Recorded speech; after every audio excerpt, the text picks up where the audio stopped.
Gente, ó, esse contexto de guerras vai fazer com que a Rússia passe pela maior crise da sua história. Ocorreu uma crise de abastecimento de alimentos, gente, ó. Cerca de 5 milhões de pessoas morreram de fome, tá? Ao todo, 9 milhões de pessoas morreram nesse período devido à guerra, à fome, repressão do governo, enfim, foi um período bem crítico, tá? E Lenin, observando tudo isso, decidiu então criar a NEP, certo? O que era a NEP? Nova Política Econômica, tá? Como assim? Como seria isso? Gente, mesmo a Rússia sendo um país socialista, ele permitiu a adoção, certo, de alguns princípios capitalistas. Ele percebeu que o Estado não teria condições nenhuma de dar suporte à sobrevivência da população. E aí ele permitiu que os russos buscassem aí sua sobrevivência, né, e procurassem viver com dignidade. Então vejamos, ó.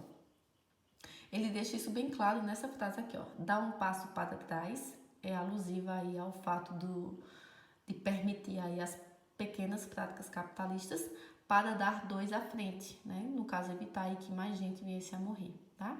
Então, os pequenos agricultores, certo? Foi permitido que eles comercializassem seus excedentes no mercado, tá bom?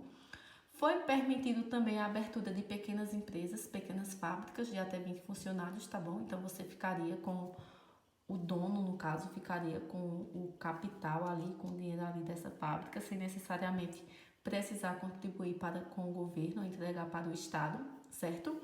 Foi permitida a abertura de casas comerciais e, além disso, ó, o ingresso de capital estrangeiro no país.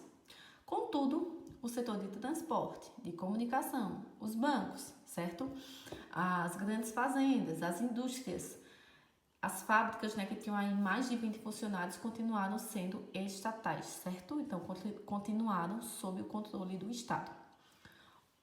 Outra medida desse período foi a adoção do unipartidarismo. Como assim? Na Rússia só poderia haver um partido político, que no caso era o Partido Comunista, tá? E quem desobedecia ao governo, quem questionava aí as ordens do governo, não seguia as instruções, era levado para os campos de concentração e prisões, que eram os chamados gulags, tá? Aqui vocês podem ver a imagem do partido político, certo? Partido Comunista Russo, lembrando, só poderia haver um partido, certo? E essa ilustração aqui, ela é alusiva, né, ao fato de alguém ter desobedecido aí as ordens do governo. Então, essa pessoa ela era levada para os campos, para os gulags. Aqui teria que realizar trabalhos forçados. As condições aqui de vida não eram as melhores, gente. Então, assim, era bem complicado. Muita gente morreu nos gulags devido à fome, ao trabalho, a pragas como piolhos, que era muito comum, certo? E assim, também no ano de 1922, foi formada a União das Repúblicas Socialistas Soviéticas, chamada de URSS ou União Soviética. Como assim, professora? Antes, só a Rússia havia implantado o socialismo, tá? Agora, todos esses territórios aqui, ó, todos aderiram a essa política, certo? Estatizaram as propriedades e os meios de produção.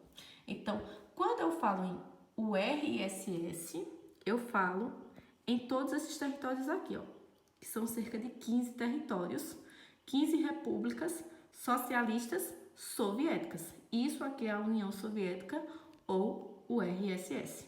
Quando eu falo de Rússia, eu estou me referindo só a esse país aqui, tá bom?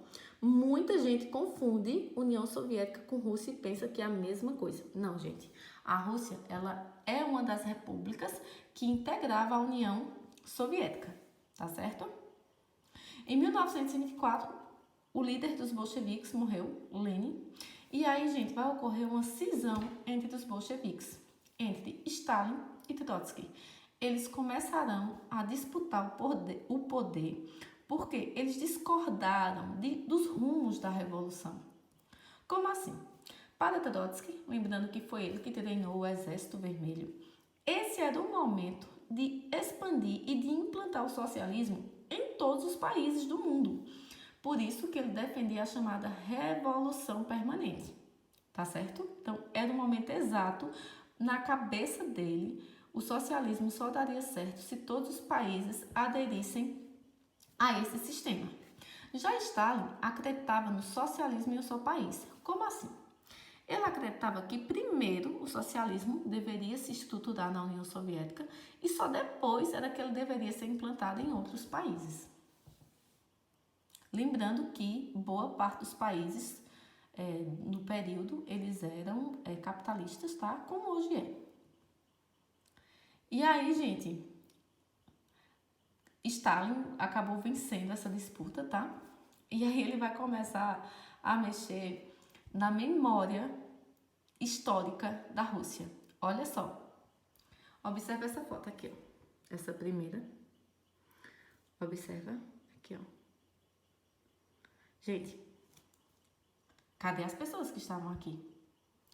Gente, Stalin mandou apagar Trotsky de todos os registros russos, de tal modo que as pessoas esquecessem que ele existiu.